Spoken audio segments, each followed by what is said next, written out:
రోజు పండగనే ఏ తీయదనం మనసు పడి రాసిందో ఎంతో అందంగా ఈ తల రాతలనే ఏ చిరునవ్వు ఉడబడుతూ గీసిందో తనకే చెప్పిన విధంగా చేస్తే 100% నా సంతానమా నా వివాహమా ఏదైనా పెద్ద కార్యక్రమం చేపట్టిన ధార్మికమైనటువంటి కార్యక్రమం చేపట్టే 100% ఆయన స్వామివారు చేస్తున్నాడు. అందరు భక్తులు దీక్షా కార్యక్రమము సప్తాహం అంటారు.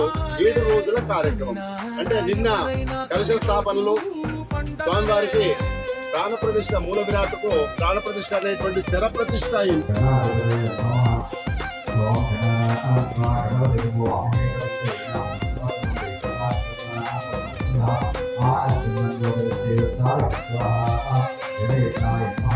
Om